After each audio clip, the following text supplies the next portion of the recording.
Bueno, colegas, vamos a empezar el coloquio número 17 de este año. Tenemos como invitado al doctor Guido Delfino, al cual todos ustedes conocen. Muchas gracias, Guido, por asistir a esta actividad. Y el título de la charla es muy sugerente: Estadística, una ciencia imprescindible. Es un estadístico, no es matemático. Por favor, Guido. Ok, ya, gracias.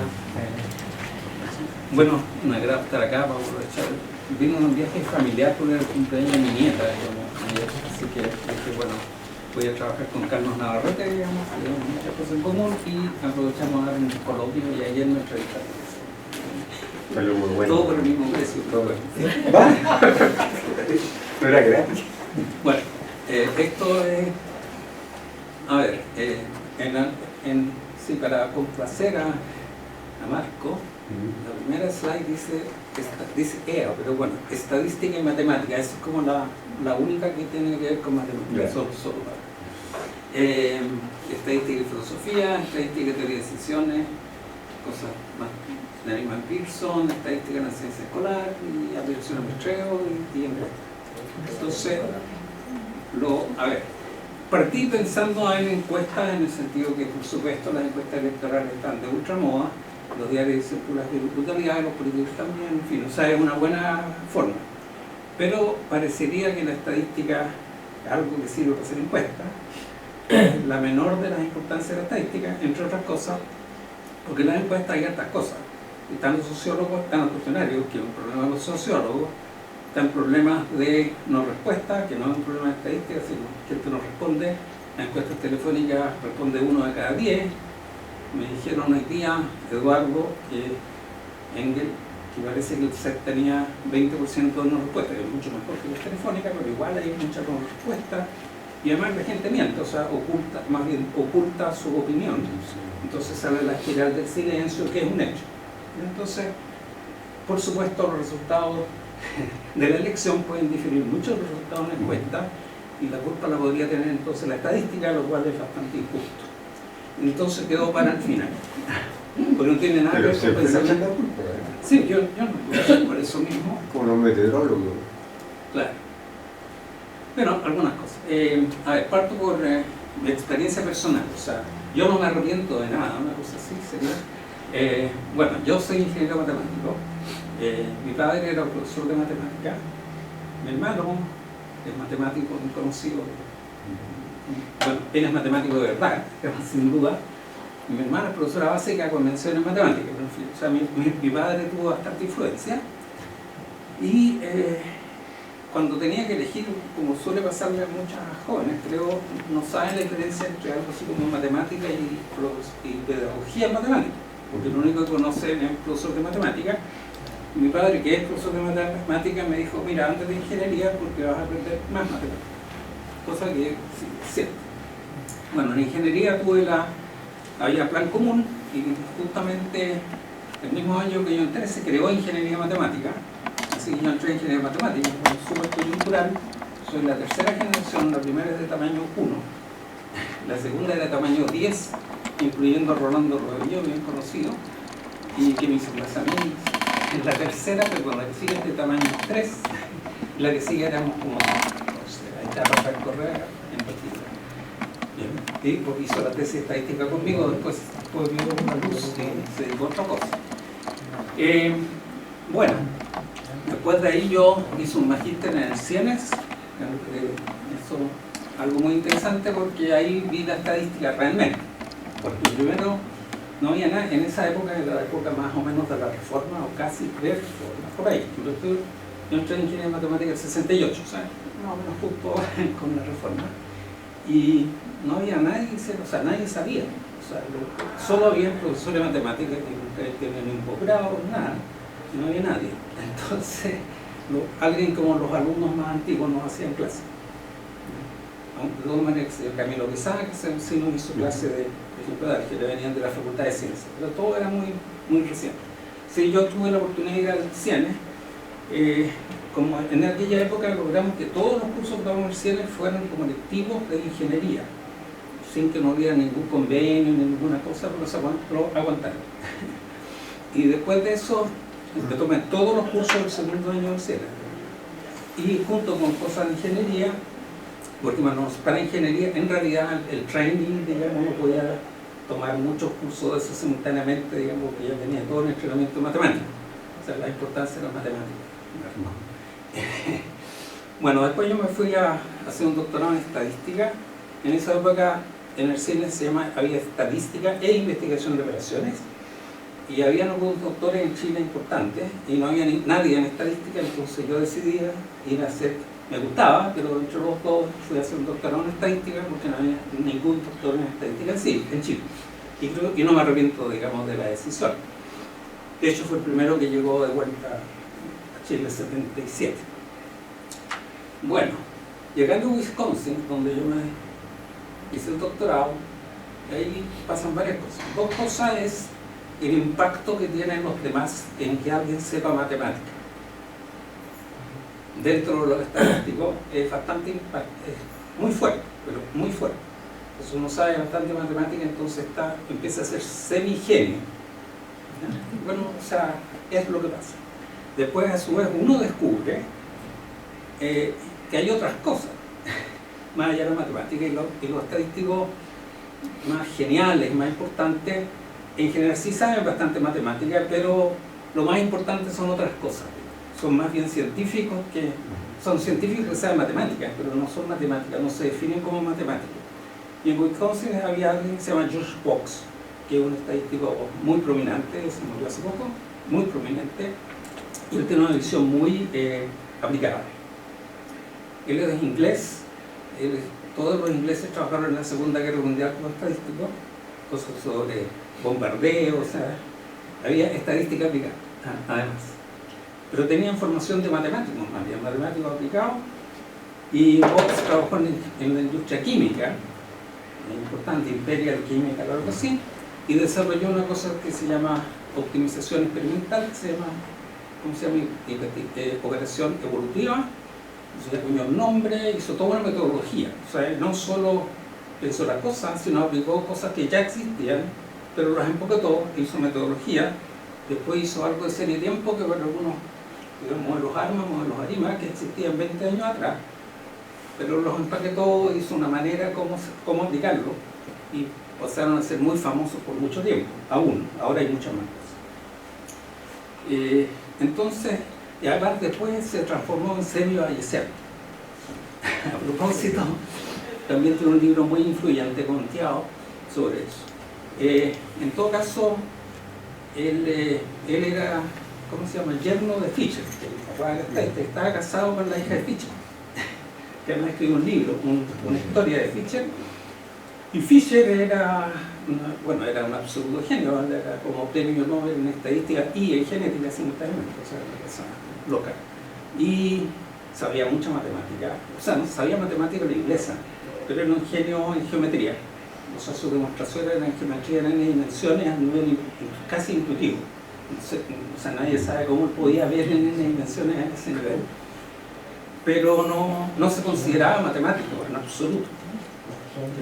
Fisher, en el fondo, creo que Box está muy cercano a Fisher, decía, bueno, el estadístico puede ser un científico de primera o un matemático de segunda, porque en cuanto a matemática, la estadística es una cosa bastante de segundo orden. Si la estadística usa, no sumar y restar, pero usa, no sé, derivar, maximizar, métodos numéricos, pero no es topología algebraica. O sea, no tiene belleza matemática, o sea, desde un punto de vista estético, la estadística es una matemática de tercero. Entonces, en ese sentido hay que buscar las cosas por otro lado. Ahora, mi tesis fue absolutamente matemática y por lo tanto no servía para nada. No por lo tanto, sino que la belleza o algo por el estilo estaba en la matemática, estaba en la teoría, pero no tenía mayor aplicación. O sea, no fue la motivación, producto en particular, porque yo tenía formación matemática. Lo cual me arrepiento un poco porque mi profesora guía es Grace Waller, que es una persona ultra famosa hoy en día, trabaja en Splash, pero muy famosa, miembro de la Academia de Ciencias y una de las principales mujeres estadísticas. Ella solamente me pagó, o sea, yo fui a la interpretación de ella por 4 años y ella nunca me hizo trabajar nada para ella, solo me pagó para hacer la tesis en algo que no tenía nada que ver. En fin, llegamos hasta ahí. La inferencia estadística, que es la parte más importante, pero no la única estadística, descansa en la teoría de probabilidad. Y en ese sentido sí hay que saber teoría de probabilidad para hacer estadística. Eso no significa que haya que saber teoría de martingala para hacer esto. O sea, puede que se aplique, pero en general no se necesita saber mucha teoría de probabilidad, pero sin duda es la base. Y hay otras partes importantes de la estadística. Por ejemplo, hoy en día, digamos, primero hay muchos datos. O sea, hoy en día se habla, no sé si han escuchado, de Big Data. La gente de computación es buena para acuñar términos como inteligencia artificial, redes neuronales, Big Data, Data Science. Entonces ellos aparecen como que son los que lideran las cosas. Bueno, la verdad es que las cosas son interdisciplinarias, o sea, pero la verdad es que, sí, sobre todo en Big Data, y eso realmente es una intersección, pero la parte también más importante son los algoritmos computacionales, porque para manejar cosas absolutamente siderales con computación paralela, sin computación paralela, supercomputadora es imposible. Así que no es fácil hacer Big Data en nuestros departamentos, porque no tenemos supercomputadora. Hay otras cosas más generales como visualización de datos, en particular porque cosas ahora, en general antes se hacía como 1, 2, 3 dimensiones, pero ahora pueden ser 100 dimensiones, no sé, la dimensión ahora es alta, entonces hay técnicas de visualización. Y bueno, todas esas cosas, o sea, estadística ejecutiva especial, datos funcionales, un montón de cosas, hoy en día son importantes. O sea, porque uno tiene que hacer, antes hacía estadística ejecutiva, hacía un histograma, cosas así, unos diagramitas de puntos. Pero si estamos trabajando en datos complicados, que son funciones, qué sé yo, ya no es histograma, son cosas bastante más sofisticadas y hay gente que hace investigación en eso. Solo voy a mencionar que hay partes que no son probabilísticas. Ya, bueno, creo que me lo sabía, ¿no? Bueno, el descubrimiento de patrones es una de las cosas que uno hace. O sea, cuando pone técnicas de datos uno hace gráficos y cosas para tener una idea para dónde va la micro. Por ejemplo, uno dice, parece que hay algo creciente, le gusta una línea recta, veo que hay una curvatura, en fin, uno ve cosas así. Lo malo ahora es, claro, en dimensión 10 ya es más difícil. ¿Ya? Y en este caso importan los casos individuales. En estadística uno dice, ¿a quién importa que se vea Juan Pérez en la muestra? Pero si uno hace segmentación, o por ejemplo riesgo de crédito que me tocaba hacer, el problema es que el modelito se lo aplican a Juan Pérez y a Juan Pérez le niegan o le dan crédito. Y puede que le den el crédito y se produzca una estafa espantosa. Entonces, en ciertas aplicaciones, en esas aplicaciones, lo que le pasa a un punto, en un caso especial, sí importa. En estadística clásica no importa para nada, porque es el comportamiento agregado lo que realmente uno está buscando. Esa es la estructura. Ok, vamos ahora a filosofía. Ya dejemos la matemática atrás. Vamos a la filosofía, que entiendo que a muchos no les interesa. Una manera de decirlo es un eslogan, pero es mucho más complicado. Es como la matemática del pensamiento inductivo. O la formalización matemática del pensamiento inductivo. El pensamiento inductivo es una cosa más. Yo no sé nada de filosofía, pero sin duda es una cosa importante. La matemática actual, al menos, es esencialmente deductiva porque usa el método axiomático, entre otras cosas. Ahora, eso sí, para mí, cuando le hago clase a los alumnos, digo, bueno, los griegos usaban axiomas, después en general hasta el siglo XIX nadie usaba axiomas, y bueno, y Newton, y Euler, y Gauss eran súper no rigurosos porque no usaban axiomas. Pero con criterio histórico, da lo mismo que no usaban axiomas, digamos, eran muy buenos matemáticos. Y ahora, dentro del razonamiento inductivo, lo importante es la teoría de test de hipótesis. Eso en realidad es la clave dentro de estadística del pensamiento inductivo. Hay algunos nombres muy famosos, sobre todo Fisher, Neyman y Pearson. Y Fisher era inglés, le costó encontrar pega, trabajar en una estación experimental agrícola. Difícil de creer, pero bueno, pero él creó todo el diseño de experimentos porque estaba en una estación, porque era muy genio y estaba en una estación agrícola, entonces hizo todo el diseño de experimentos para experimentos agrícolas, que por supuesto se aplican también a otras cosas. Neyman era polaco, por alguna razón, probablemente política o de guerra, se fue a Inglaterra, Pearson en inglés, y en conjunto Neyman y Pearson hicieron toda la teoría estadística moderna en algún sentido. Desde un cierto punto de vista lo voy a tocar después. Y después Lehman y Jeffé son de Berkeley.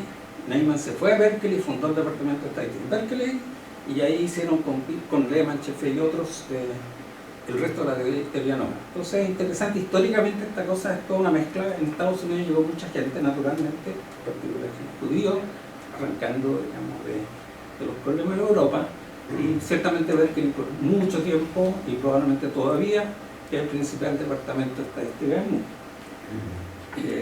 Bueno, después de eso de otros en una serie de años.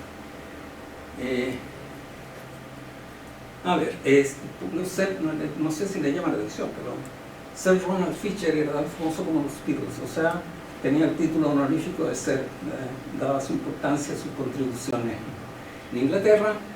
La idea de Fisher era ver si había suficiente evidencia, o sea, digamos, yo tengo una teoría, supongamos que tengo una teoría, la teoría actual, y yo quiero ver si tengo una nueva teoría, y quiero hacer un experimento o experimentos para falsear la teoría antigua, tratando de encontrar evidencia para rechazar la antigua. Usualmente, lógicamente, no es que yo acepte la nueva, pero sí rechazo la antigua. Entonces Fisher plantea el problema de la evidencia, entonces busca ver si hay suficiente evidencia. Cuanto más fuerte sea la evidencia, mejor. Lo que básicamente hace una función de los datos, digamos el promedio. Entonces si yo creo que la media o algo así es 20 y el promedio sale como 100.000, es más o menos claro en general que la media no es así. Y en general, bueno, la idea es, si es cierta la teoría actual, entonces ¿cuál es la probabilidad de haber encontrado algo tan raro como lo que pasó? O más bien, ¿es lo que pasó muy raro? La rareza se mide por probabilidad, y esa probabilidad se llama valor P. Entonces Fisher usaba valor P, y si eran cuanto más chico, mejor. Algo histórico, en la época no era tan fácil calcular valores P. Estamos hablando de integración numérica, o sea, era complicado. Los computadores no daban, digamos, a duras penas podían dividir y cosas así. Invertir en matrices tomaba una semana, una matriz de 5x5 con hartas secretarias que te dan muchísimo. Entonces, la verdad es que lo que hizo Fisher fue publicar tablas cortando en 0.05, 0.01, tabla ahí, ¿no? O sea, 0.10, 0.5, 0.005 y 0.01, y creo que hasta ahí. Entonces habían 3 años. El más famoso es 5%. Entonces es bien curioso, porque en teoría clásica todo el mundo dice si es estadísticamente significativo al 5%. ¿Por qué el 5% y no el 6%? Bueno, porque en la época Fisher no podía aceptarlas para el 6%. Entonces, en vez de hacer valor P exacto, decía, mira, el valor P está entre el 5 y el 1%. Es lo único que uno podía decir. Pero era más o menos suficiente. Eso lo dice, cuanto más chico sea el valor P, si la probabilidad de observar algo tan extremo, no que sea tan extremo como lo que yo tengo, si es muy chica, entonces yo rechazo la hipótesis nula. Menciono al tiro eso cuán extremo, desde un cierto punto de vista lógico, que yo observo algo, y después yo invento algo. ¿Qué significa más extremo? El más extremo es algo que yo no observé. Entonces, bueno, a una crítica de eso, los países, ¿no?, en una escuela de estadística importante, dicen, bueno, viola todas las reglas, tratar de hacer que algo dependa de cosas de ese tipo, de cosas súper hipotéticas, que yo invento. La estadística inventa eso de más extremo que qué. Entonces, bueno, eso es algo clásico del doctor Fisher y suena bastante razonable. El problema es que si yo lo quiero extender a problemas muy distintos, ya empieza a ser no necesariamente razonable.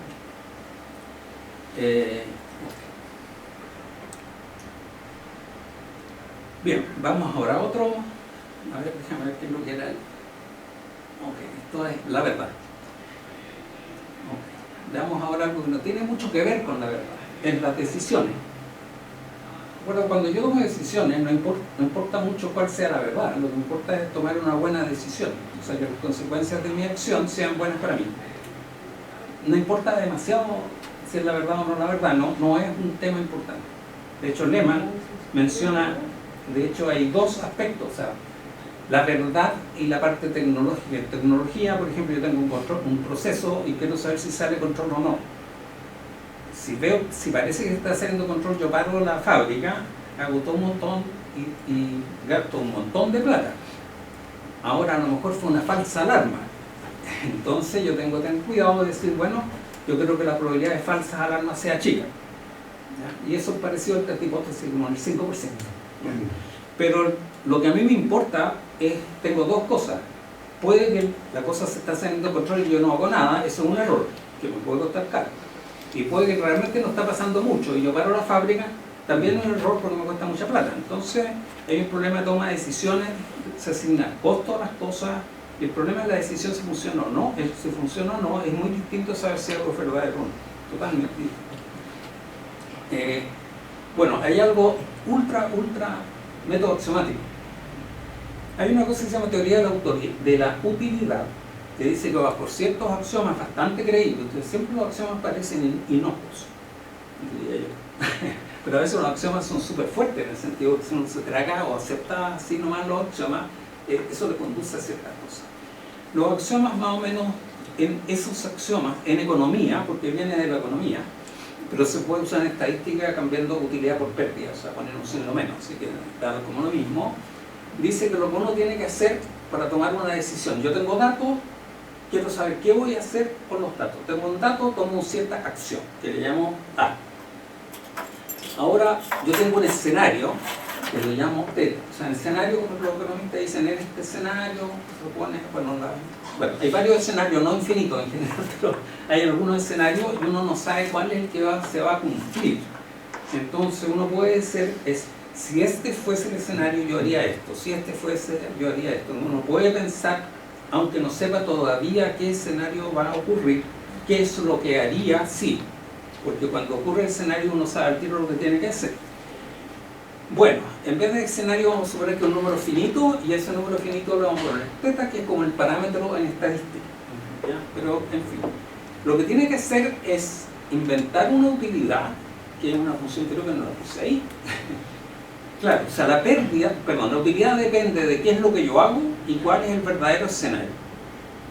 El escenario yo no lo conozco. Así que es un problema. Yo tengo acción si fuese el escenario, pero yo no conozco el escenario. Y entonces yo puedo calcular la utilidad para cada par.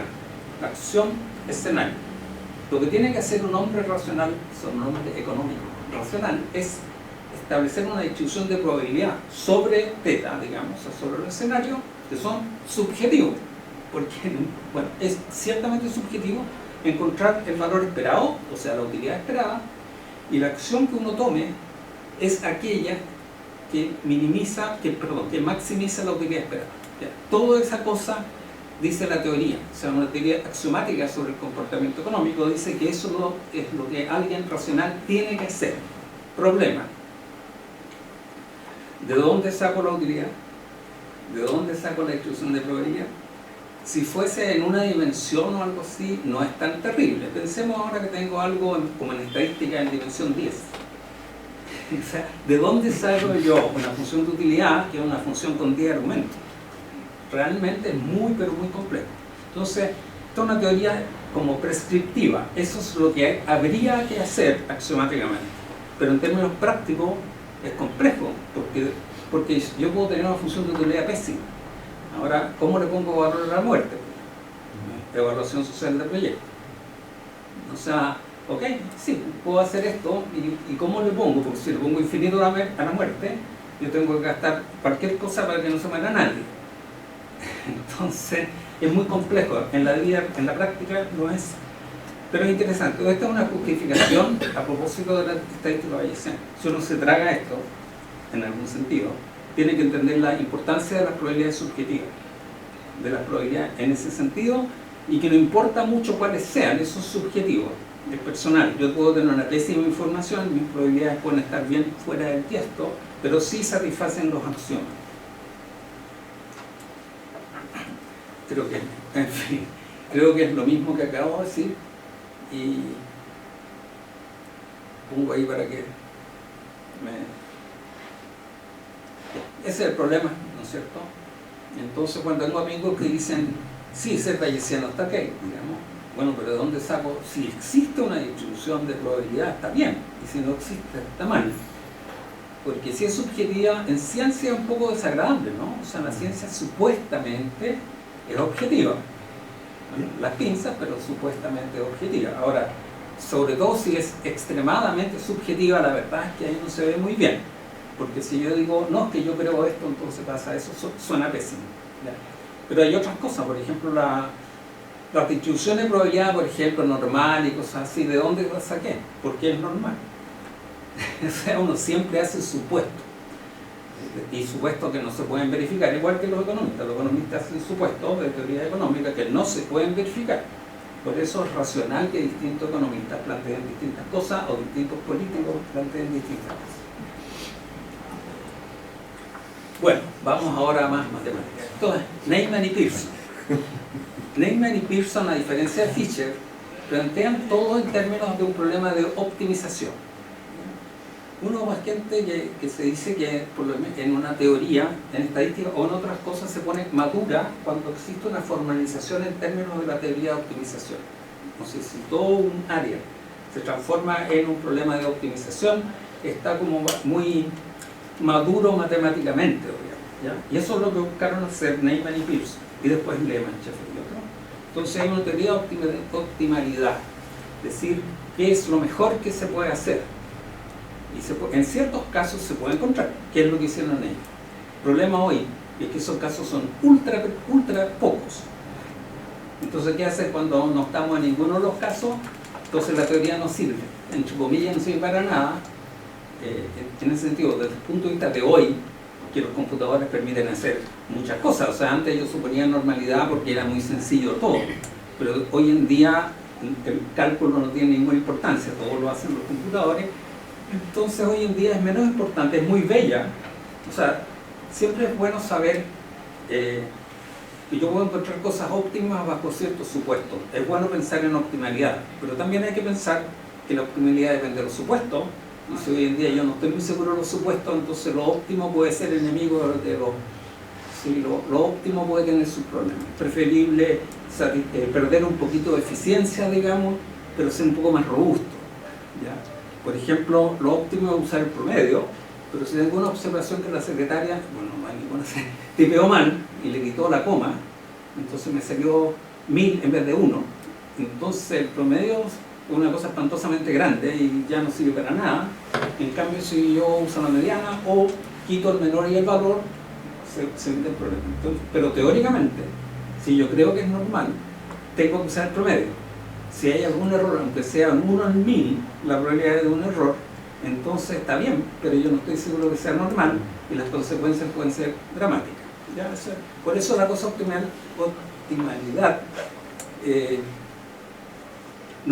tiene tanta utilidad práctica. Bueno, la idea, hay dos tipos de errores. Pensemos en yo tengo una teoría, ¿no es cierto? La teoría actual, la teoría nueva. Entonces, H0 es la actual, H1 si le puse en alguna parte es la nueva. Entonces, rechazar la teoría cuando es verdadera, piensen en física, no sé, creo que Marco, pensemos en un físico.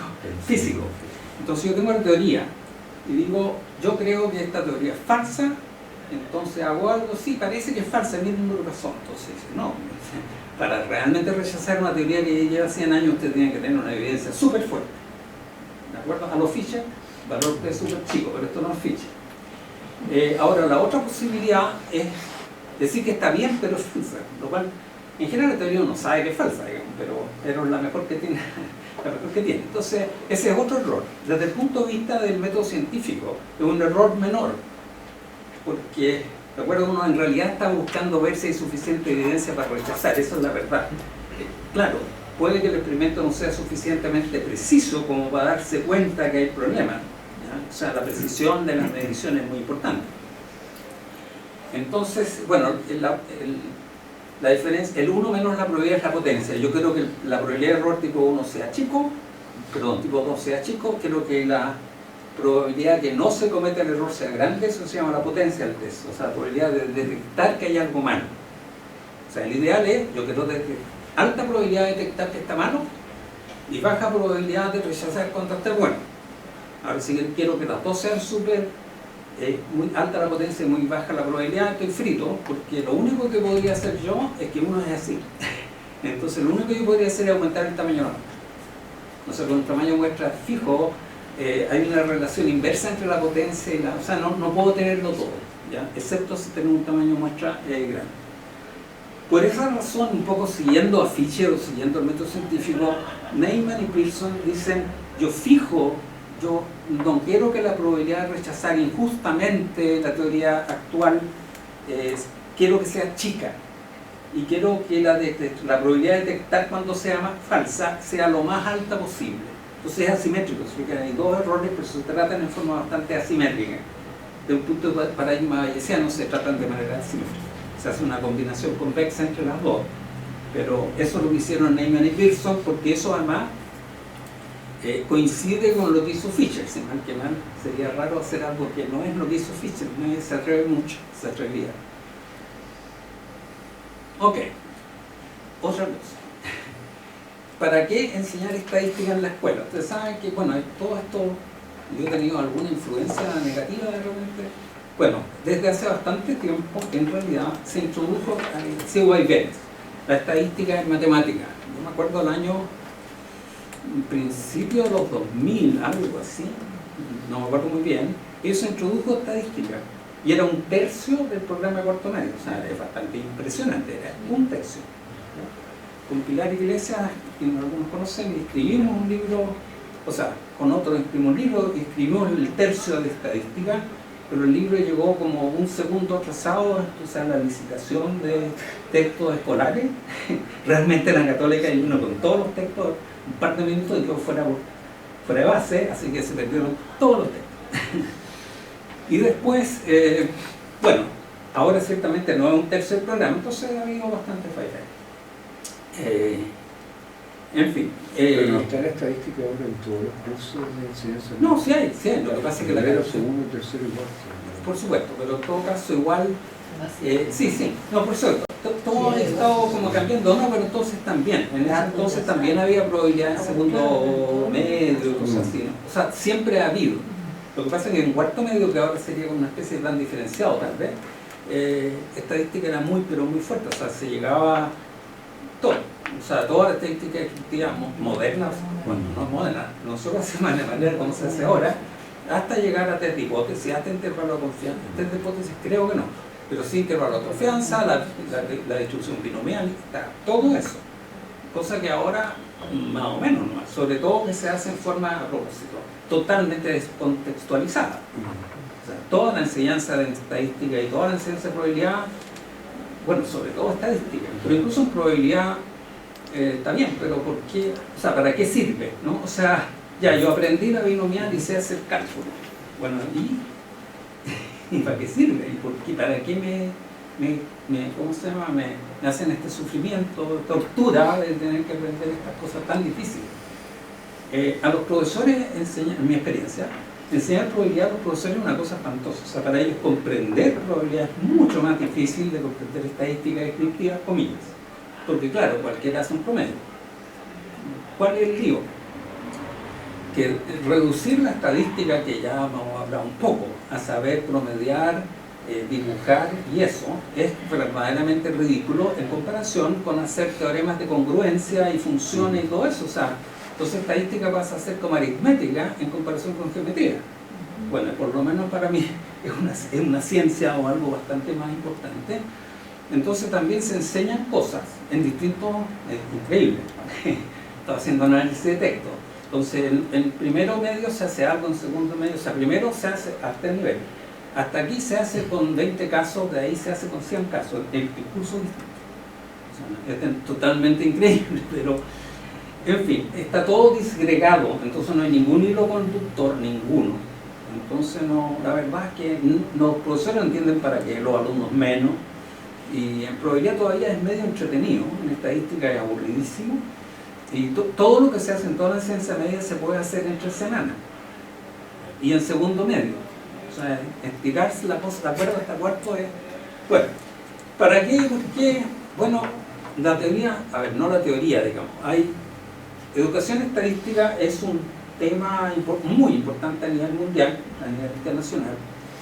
Hay muchas revistas, bueno, hay un par muy importantes revistas especializadas, hay congresos cada 4 años especializados solo en eso, y hay cierto acuerdo, a diferencia de matemáticas, creo yo, en que hay consenso. El consenso es que para qué enseñar es para desarrollar un espíritu crítico, para aprender a pensar estadísticamente, y no para nada estar haciendo cálculos, para nada, da lo mismo, sobre todo porque ahora hay computadores. Entonces todos los detalles de cálculo se le deja a la tecnología, como hacía Moore. O sea, realmente la cosa cambió, y Moore lo hizo eso hace 30 años. O sea, la gente, los estadísticos que se dedican a esto saben desde muchísimo tiempo que estar perdiendo el tiempo en calcular la definición estándar con unos datos y cosas así es ridículo. Hoy en día es como, bueno, yo usaba la regla de cálculo, lo bien que soy, la regla de cálculo. Después habían ya calculadoras, salieron una maravilla con calculadoras. Yo llegué a Wisconsin y tenían calculadora, y creo que se podían sacar la raíz cuadrada. O sea, a lo más que llegaba una calculadora de lujo es que sacaba raíz cuadrada. Voy a traer algo que decir ahí, podemos traer otra diferencia.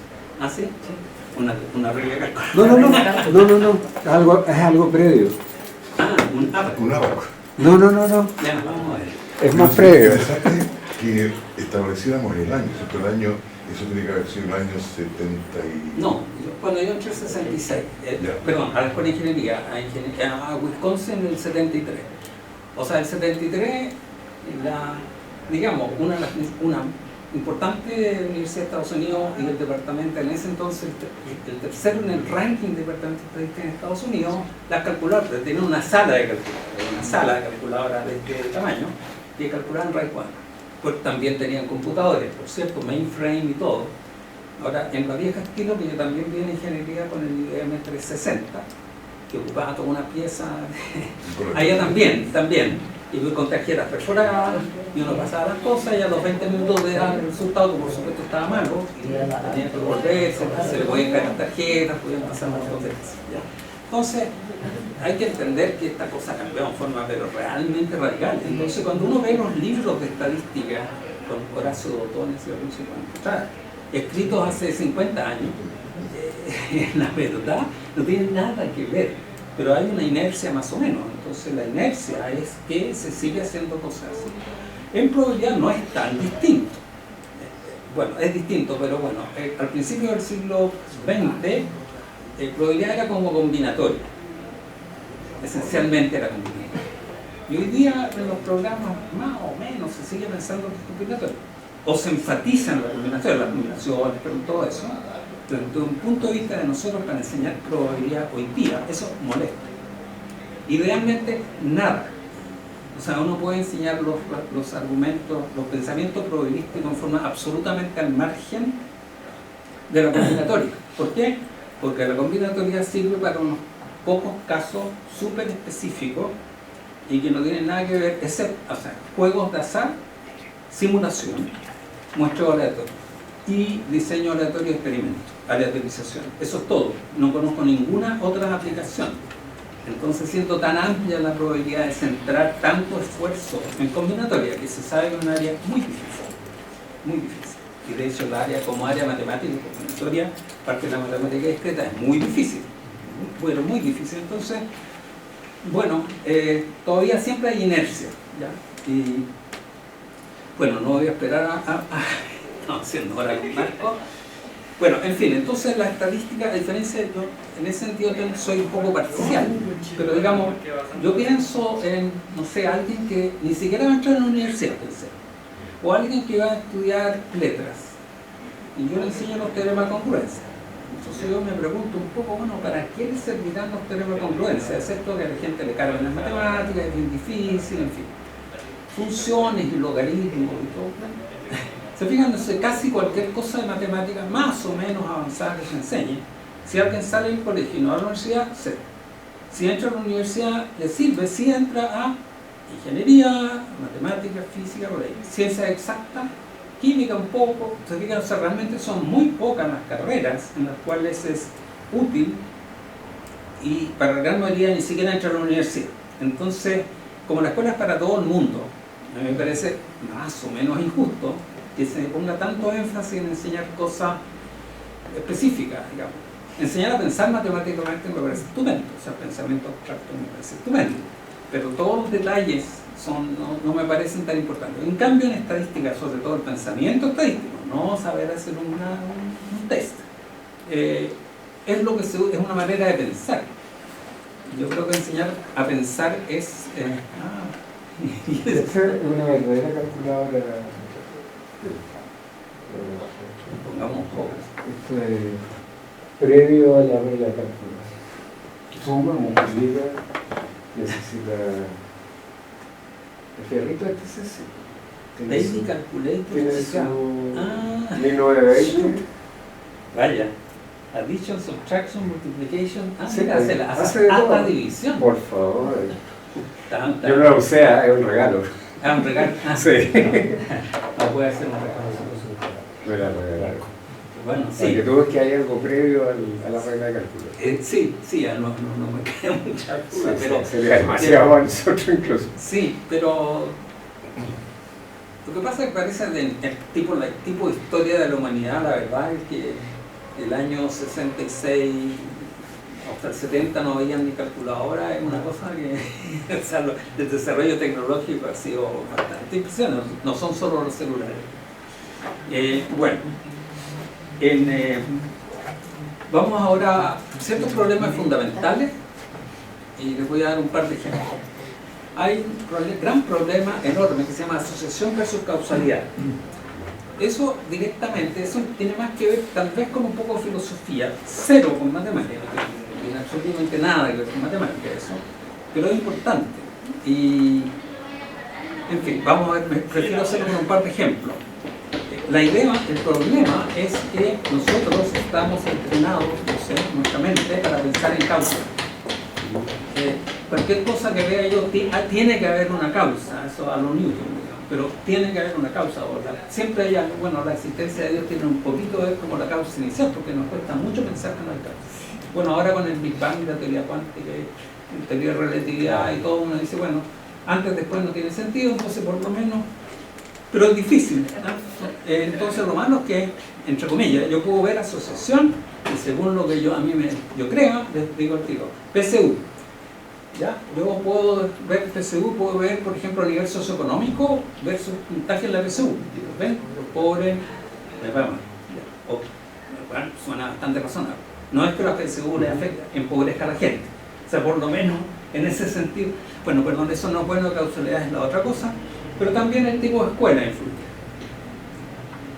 Entonces, bueno, ¿qué es lo que en realidad la causa de que le vaya bien o no uno bien a la, el tipo de escuela o es el nivel socioeconómico? Entonces, bueno, una cosa yo digo a mis alumnos, eso depende de ideología. O sea, para la derecha el problema es que el tipo de escuela es lo importante y para la izquierda es el problema de la pobreza. Ahora los dos tienen, en algún sentido, está todo relacionado, o las dos cosas tienen alguna que ver con la causa de la PSU. Entonces las cosas son en general, sobre todo cuando hay varios factores, son multifactoriales, como le gusta a la gente decir. Las cosas son complejas, entonces siempre hay asociaciones, pero reducir causalidad es bien problemático.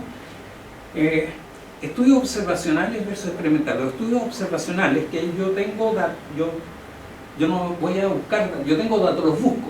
Mi problema es encontrarlos y que me los pasen, pero están ahí. Eso se llama, yo observo lo que pasa. De observar lo que pasa, yo no puedo deducir causalidad, es totalmente imposible. Y eso es difícil de creer, pero un estadístico, no es que se hagan cosas, pero un estadístico piensa así automáticamente. O sea, uno ve el problema y dice, no me venga con cosas, esta cosa usted no puede decir causalidad porque es un estudio observacional. En aras de la verdad, los sociólogos, los psicólogos, los cientistas sociales saben perfectamente lo que acabo de decir. Y eso lo llaman metodología de la investigación. ¿De acuerdo? Ahora, la metodología de la investigación es una cosa importante. Ahora, ¿qué pasa con estadística? La estadística es la parte, formalización matemática de la metodología de investigación en algún sentido. Entonces, puede ser un poquito más preciso. Pero digo, no es patrimonio de los estadísticos. Lo que sí es cierto es que no tiene mucho que ver con matemáticas, hay que sí reconocerlo. Y es muy importante. Y yo creo que es lo más importante que tienen que aprender los alumnos. Y en ese sentido, debiera ser un curso distinto. en todo el mundo, en ninguna parte del mundo es un curso distinto, por dos razones. ¿Quién diablos va a enseñar las cosas? Dos, como nadie va a enseñar las cosas, entonces no se enseña. O sea, si está matemático dentro del currículum obligatorio hay que enseñarlo, bien o mal, pero hay que enseñarlo. Si fuera parte, como en física ahora en la política no hay profesores de física de repente, entonces pasarían esas cosas. Y eso no solo en Chile, estamos hablando de la presidenta de la ASA, la American Statistical Association, que trabaja en educación estadística, vino a Chile y dice, bueno, nos pasa en todos lados, o sea, no es un problema chileno, pasa en Estados Unidos, pasa en todo el mundo, ¿ya? Y para ellos nada funciona excepto, a propósito, el tema de Advanced Placement, que es que ellos hacen unas pruebas para que si los alumnos en ciencia media aprueban cierto test, les reconozcan en la universidad como un curso de instructor de estadística. ¿Por qué es importante? Porque en la universidad, en el college norteamericano, todo alumno tiene que tener un curso cuantitativo que pueden optar entre matemáticas y estadística. Entonces la cantidad de cursos de instructores de estadística en Estados Unidos es enorme. Entonces esta persona que vino es millonaria, o sea, es la chairman del departamento de Irvine, pero gana mucho más plata por los libros que su sueldo de profesor titular en la universidad. Bueno, piensen lo que pasa en Chile, nada que ver. En general nada que ver en ninguna parte con cosas más técnicas. Pero eso, por eso, digamos, es... bueno, ahora, alguna cosa sobre cosas... A ver, afirmación. El consumo de televisión aumenta las enfermedades psiquiátricas. Yo podría decir, Mercurio dice, estudios de la universidad que descubren que... Eso. Entonces, como uno dice que la Universidad X dijo eso, uno piensa, bueno, pero ¿cómo? ¿Por qué será? ¿Tienen alguna explicación?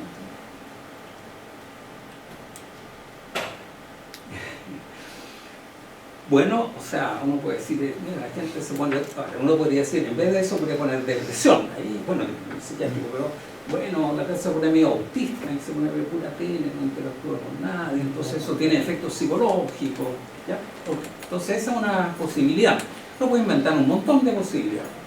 Ahora, la verdad es que todo esto es, prometí no hacer uno tiene un gráfico, y dice aquí puntito, ¿ah? Plano XY, enfermedades psiquiátricas, consumo de número de televisores y sale perfecta tendencia, ¿ya? El único problema es que yo no dije el año, no dije nada. Y resulta lo que pasa que en el tiempo han aumentado el número de televisores y aumenta la población y por lo tanto aumentan los televisores y aumentan las enfermedades psiquiátricas, no tiene nada que ver. El tiempo es una variable confundente. Entonces hay una asociación, pero no hay causalidad porque realmente lo que está pasando es que hay una tercera variable que yo no medí o no la informé y pasa eso. Bueno, eso es bastante grosero, pero pasa. La otra es un poquito más entretenida, ¿no? Rezar disminuye la presión, o sea, mejora un poquito la hipertensión. Y si es gratis, puse yo, bueno, no sé si es gratis, pero más o menos, depende, pero por lo menos no es gratis monetariamente. A veces te llevaste que... Bueno, en todo caso, quítenle gráfica, pero el rezar mejora la hipertensión, que suena muy raro, sorprendente. Pero uno podría pensar, ¿no? Que si uno reza entonces se relaja, como se relaja, entonces... O sea, siempre que haya algo uno le puede encontrar miles de explicaciones, ¿de acuerdo? Sobre todo se lo dice en la universidad importante, o sea, ¿ya? Entonces, hago notar eso porque no solo es leer información de prensa, sí, también, pero eso es un poco más difícil para un niño chico, digamos. Enseñarle que también la investigación científica tiene problemas, eso lo va a dejar más aterrorizado todavía, digamos, es como, pero se puede. Bueno, lo que pasa en realidad es que hay muchas explicaciones. Por ejemplo, que la gente más enferma, este rezar, si uno después va al artículo, dice rezar es ir a la iglesia a rezar, que ya no es lo mismo. Entonces, ir a la iglesia a rezar, ¿qué pasa? Se la persona está más enferma. O sea, empiezan a pasar cosas que cuando si tú pasas algo, entonces no va a ir a misa, entonces tú estás más enfermo, entonces uno puede encontrar muchas razones por las cuales explican esto y pasa a ser no sorprendente, pero no es causa-efecto, no es que rezar disminuya la presión, ¿de acuerdo? Y ese tipo de cosas es muy entretenido. De hecho, libros tipo, todos los libros modernos de estadística, todos, parten por esto. Primer capítulo es asociación, causalidad, que son cosas conceptuales, sencillas, entre comillas, porque eso sí motiva, porque eso es lo que nosotros nos enfrentamos cuando leemos un artículo de prensa. Entonces es como lo primero, lo más importante. Hay algo más sofisticado, pero tiene que ver. Uno dice, estadísticamente se hizo un estudio y se demostró que X aumenta la depresión. No me acuerdo el X. Y puede ser cierto. El problema es que si yo tengo N igual 100.000, esta cosa es como una lupa. Si tengo un altísimo tamaño muestra, yo voy a detectar cositas así. Es como tener una gran lupa. Aunque sea chico, el N aumenta las cosas, se ve más grande. Entonces, cosa de tomar altos datos y siempre hay una diferencia, siempre. Entonces, pero eso no tiene nada que ver. Sobre todo, eso es teoría clásica. En teoría de medicina pasa algo así, pero es más claro, es más directo qué es lo que está pasando. Bueno, entonces hay unas cosas de ese tipo. Entonces, si uno va al artículo y dice, a ver, pero ¿cuánto cambió? Y a lo mejor el cambio es súper chico. O sea, claro, hay un cambio, pero a ti no importa, o sea, no tiene ninguna importancia práctica, y ese es otro error, entre comillas, que comete la prensa, o incluso los estudios. O sea, el que uno detecte que hay algo no significa que sea importante. Ya, para el final, no para el final, semifinal. En todo caso, todo es culpa de la prensa.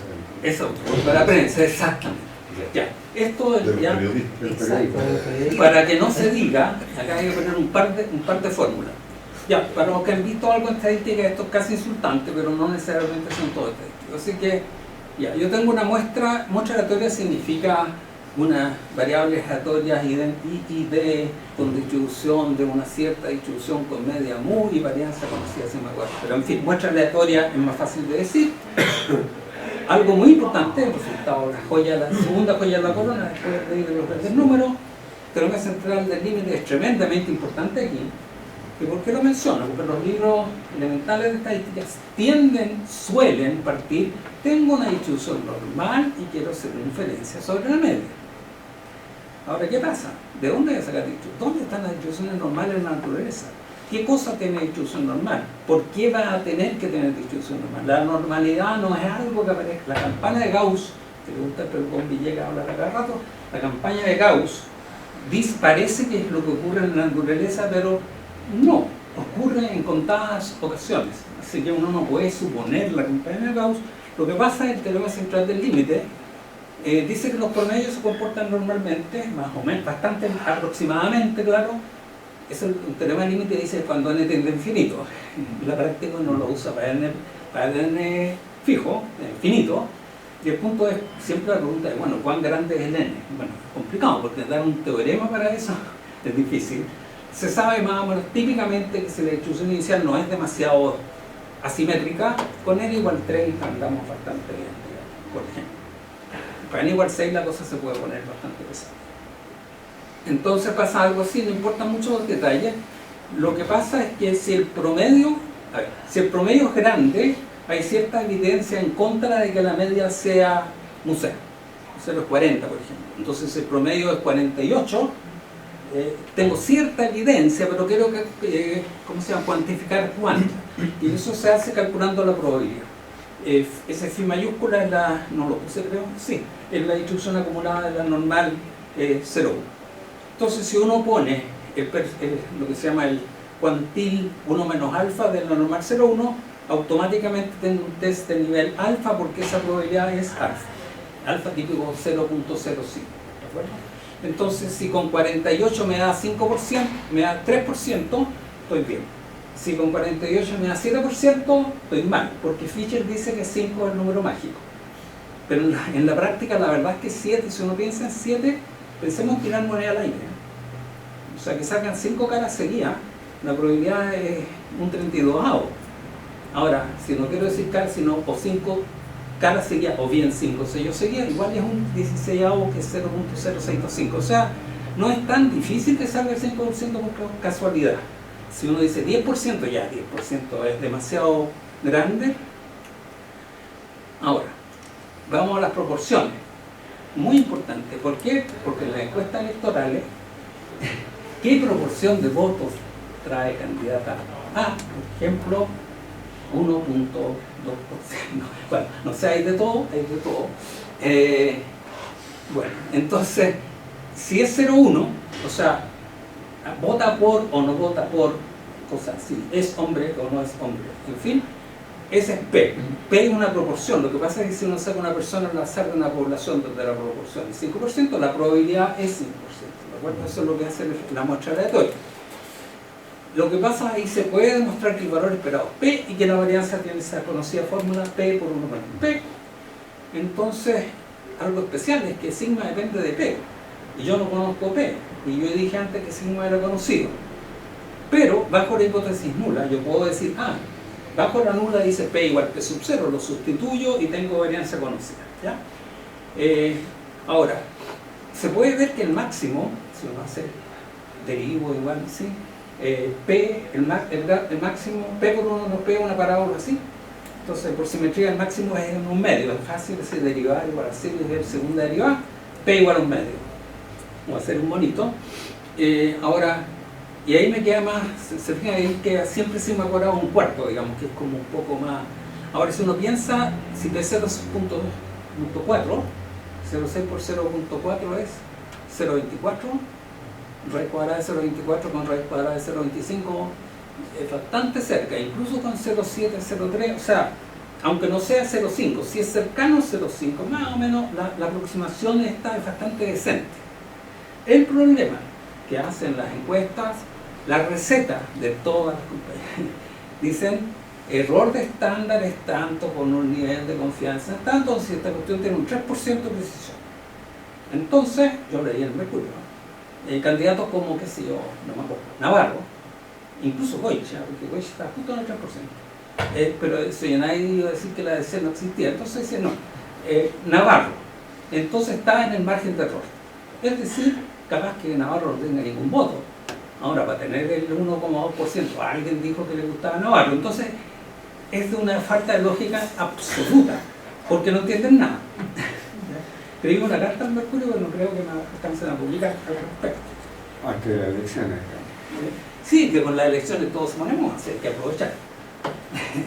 No, pero fuera de broma, ¿cuál es el problema? Que para P muy cercano a 0, la aproximación normal no funciona para nada, nomás es Poisson, no sé, la normalidad no funciona nada. O sea, el teorema central del límite, cuando P es 1%, no funciona. Entonces, uno puede hacer otras cosas mucho más sofisticadas que no se enseñan en cursos elementales, que decir, bueno, si sale 3%, podría ser hasta 4%. Si le creemos, si la gente no cambia de opinión y todas las cosas, digamos, o no miente. Entonces, la verdad es que si alguien dice, no, pero es que, mire, salió 3, pero como el margen de error es 3, podría llegar al 6%, y 6% ya no está malo, sí, porque los datos se hacen en los cálculos de a lo más 4. ¿Ya? Entonces, uno puede hacer eso. Y la idea de los intervalos de confianza, casi terminando, no sé cómo estoy en la hora. Estamos muy cerca, estamos ya pasado como 10 minutos. Depende. Ya, sí. De la cantidad de datos. Sí, claro. Voy, no voy a decir cuántas que no, sí, eran pocas que comenté, son 17 en total, pero vamos a ocupar. Ya, una manera es los intervalos de confianza, cuando ustedes lo han visto, los que han visto son cosas saltarines que cubren el verdadero valor con el 95% del tiempo. Si uno sabe test de hipótesis, el intervalo de confianza son todos los puntos compatibles con los datos en el sentido que un test no los rechaza. Esa cosa se llama inversión de test de hipótesis. Está en el lema, está en la teoría estadística, pero la teoría estadística no usual. Entonces, en vez de los intervalos saltarines, uno puede decir eso. El problema que trae es que los test de hipótesis también hay cosas raras, porque también es frecuentista, entonces también no es tan así. Pero se ve mejor. Bueno, olvídense de los detalles. Después de hacer todo eso, sale una cosa que es la probabilidad de la diferencia entre el X barra, digamos, y el mu, menor o igual que algo, es beta. Beta se llama nivel de confianza, B se llama margen de error. Y tengo la fórmula, digamos, de beta, todo. Es muy fácil. Fíjense que Z, esa cosa uno dice, ¿qué pasa si alfa lo achico?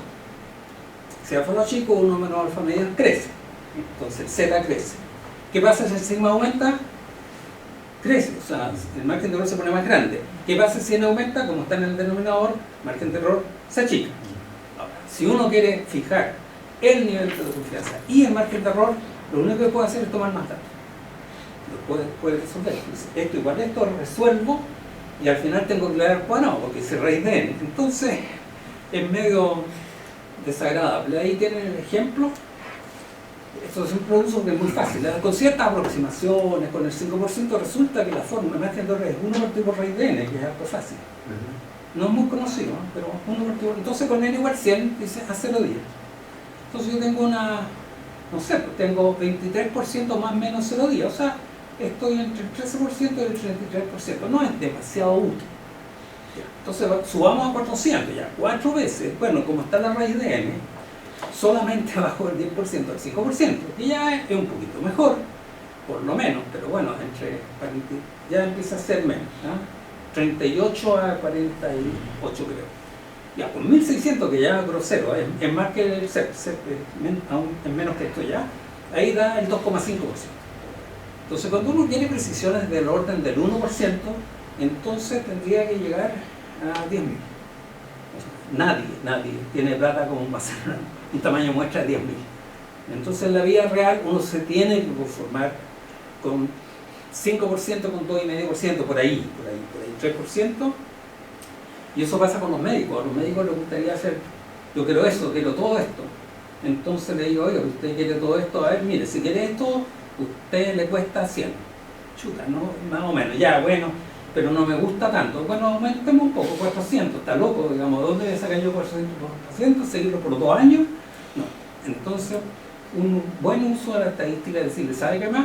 Si usted quiere esta precisión y tiene tanta posibilidad de pacientes, chao, no haga la investigación, porque va a perder tiempo y plata. Entonces, un uso de la estadística muy importante es para hacer que investigaciones que no sirven para nada se hagan, aunque les sirva. Ni siquiera pueden publicar un paper, eso es lo peor. ¿Ah?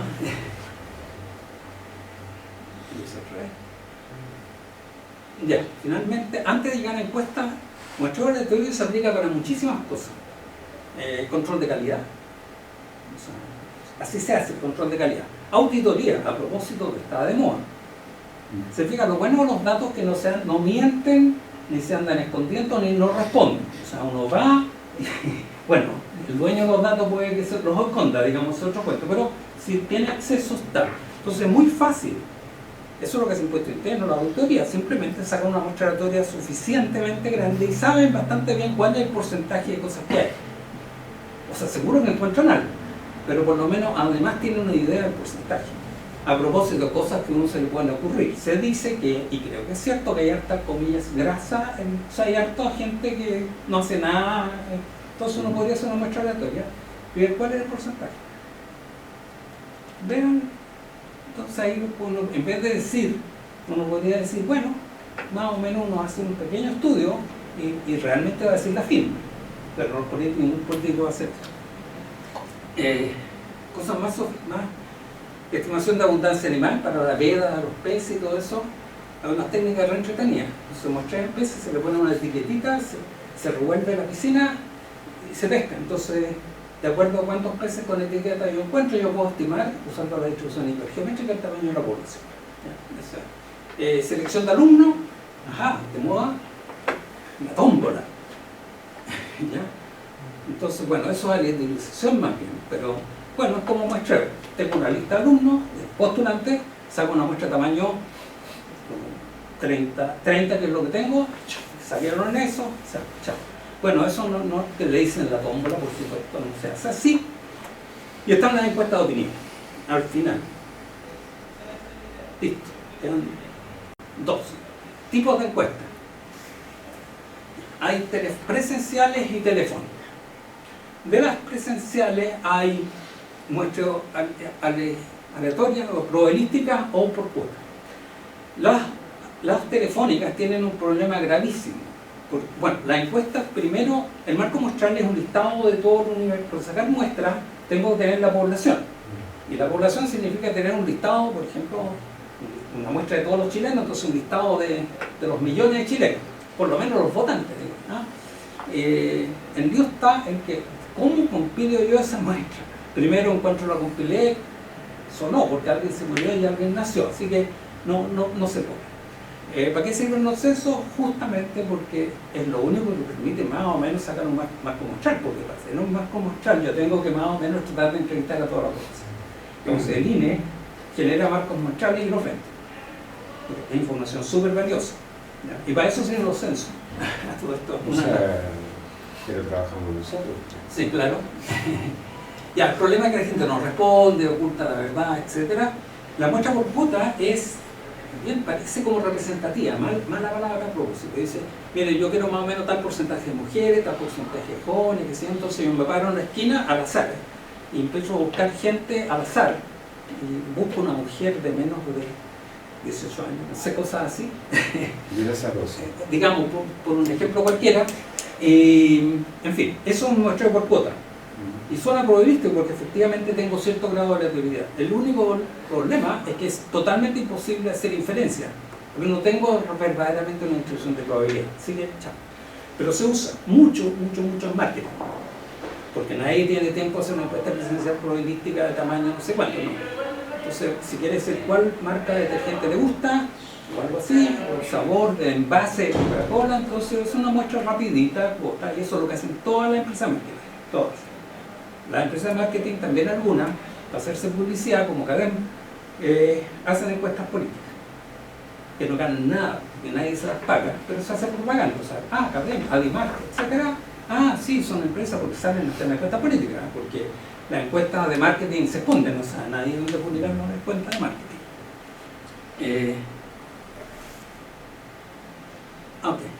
Yo escuché el otro día, no me acuerdo quién, pero siempre dice, oye, a mí nunca me han encuestado. ¿Y cómo sé usted a alguien que lo hayan encuestado? La respuesta es no, pero se lo digo a gente bastante razonable que aparece en las comillas, que aparece en la tele, y dice, dicen estas cuestiones, casi de cómico. Me acuerdo hoy día la Natalia, ¿cómo era? Comediante, decía, esto mismo así, festinando, o sea, bueno, en fin, la verdad es que es difícil de creer. Entonces el lío está, que no es raro, porque si uno va a la CEP, que es la más grande, sale como uno cada 10.000 más o menos. Entonces, si uno cada 10.000 que le preguntan, la verdad es que le pregunten a uno es bastante poco probable. Entonces no es raro que a uno no le pregunten, lo raro sería que le preguntaran. En Estados Unidos la cosa se pone peor, entre comillas, porque es mucho más grande la población. Entonces ahí ya es uno cada 100.000, ahí sí que le podían dar un premio a uno si lo seleccionan. La clave está en un resultado contraintuitivo, que son los más entretenidos, que es que lo único que importa es el tamaño de la muestra. Da exactamente lo mismo el tamaño de la muestra, mientras sea suficientemente grande. O sea, si la muestra ya es menos del 1% de toda la población, para efectos prácticos la población es infinito, y me da lo mismo que sea infinito, porque si es infinito son independientes las observaciones. O sea, el caso independiente, cuando uno hace muestreo de población finita, es muy buena aproximación si el tamaño de la muestra es mucho más chico. O sea, la razón entre el tamaño muestra y tamaño de la población, que se llama fracción de muestreo, es menos del 1%, estamos al otro lado. Y el problema es que, aquí viene, es un resultado matemático, se llama teorema central del límite. Y nadie lo puede poner, o sea, podrán poner en duda, lo podrán encontrar súper contraintuitivo, pero es matemática. Entonces la matemática en sí no se puede discutir. Si el resultado matemático les gusta o no les gusta, es como estar contra la ley de gravedad, y eso creo que... Sí.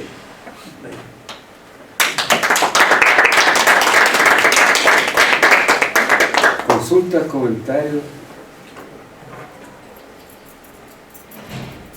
Consultas no, Comentarios. comentarios. Ya. Me pareció particularmente impactante para mí ver la relación que usted hace entre distintas disciplinas, particularmente con la filosofía, ¿verdad?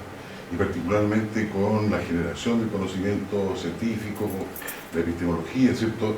Ahí yo veo claro, ¿cierto?, en su presentación las diferentes corrientes epistemológicas que están incidiendo y que no las había visto hasta este minuto. O sea, se me aclaró y gracias por brindarme esa luz.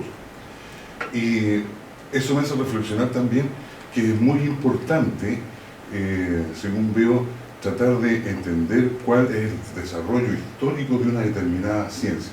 En particular, ¿cierto?, en el ámbito de la probabilidad estadística, sería muy interesante que pudiésemos entregar esos elementos a los estudiantes, que vean cómo se ha ido desarrollando el pensamiento probabilístico, el pensamiento estadístico, preferentemente con las biografías de grandes estadísticos, entre otros.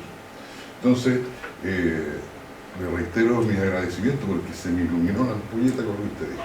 Gracias. Le puedo recomendar, bueno, se lo puedo dar por escrito. Hay varios libros de historia de estadística, uno muy bueno, de Steven Stigler, que fue profesor mío, pero ahora se fue a Chicago, fue chairman de Chicago, en fin, pero se dedicó a la historia.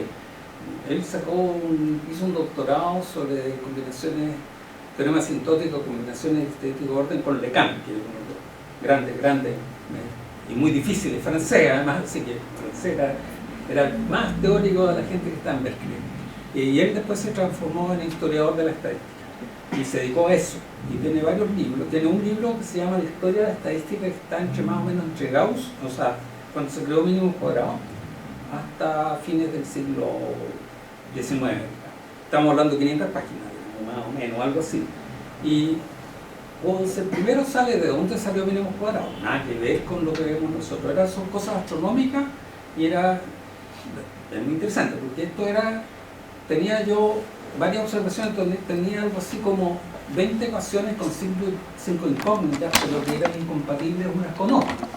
Entonces, en ese entonces el método era encontrar las mejores 5, no sé con qué criterio, pero las mejores 5. Bueno, Gauss inventó, ¿por qué no lo usamos todas? Elevando al cuadrado, haciendo la suma y usando la suma. Eso es lo que hizo Gauss y de ahí salió mínimo cuadrado. La primera cosa como que no viene de lo que nosotros vemos para nada. Nada probabilístico, ninguna cosa. Después vino Laplace y dijo, bueno, bajo la normal, mínimo cuadrado es lo que sin decirlo se llamaba el método máximo de similitud, que en realidad lo inventó Fischer en el siglo XX. Okay.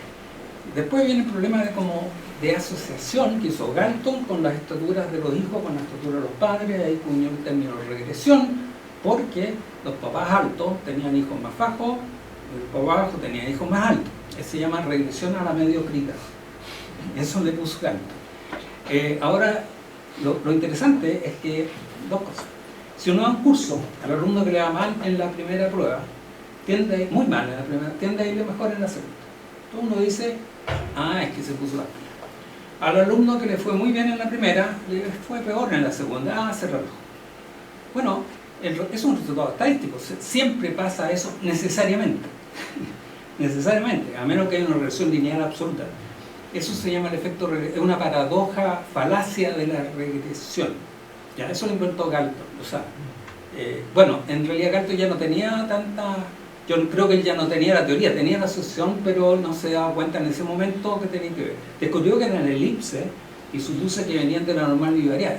Yo no sé cómo alguien se da cuenta que las cosas se parecen, de contorno son elipses. Bueno, pero después venía el problema de predicción, que está bien, hoy en día le decimos, mire, es lo mismo asociar correlación con predicción, la misma cosa. No, por 50 años nadie se dio cuenta que asociación realmente está asociado con predicción y que el mínimo cuadrado servía para las dos cosas. Pero pasaron 50 años. Entonces, eso está todo en Stigler. Entonces, súper interesante porque para mí hace ver, cuando nosotros le enseñamos a los alumnos en una clase todo esto, le estamos ocultando todo el desarrollo histórico y no es tan raro que no encuentren tan obvio que asociación sea parecido a predicción. Así que bueno, esa es esa cosa histórica. Y él tiene un par de libros más que son baratos, ¿no? Están en Amazon, sobre historia de las ideas estadísticas, grandes ideas estadísticas. O sea, puedo recomendarlo como historiador, que además es un súper experto de la ciencia. Gracias. ¿Más consultas, comentarios? ¿Vamos a hacer una consulta ahora? Sí, por favor. En relación a que nosotros enseñamos esto, que cada test que uno aplica, test estadístico, tiene que cumplir ciertos supuestos. Particularmente, supongamos que estoy pensando en un análisis de la varianza. Entonces, en el análisis de varianza tienen que ser los datos probables de poblaciones normales, independencia, homosexualidad, etc. Entonces, le pregunto, ¿qué tan grave es que uno viole alguno de los supuestos?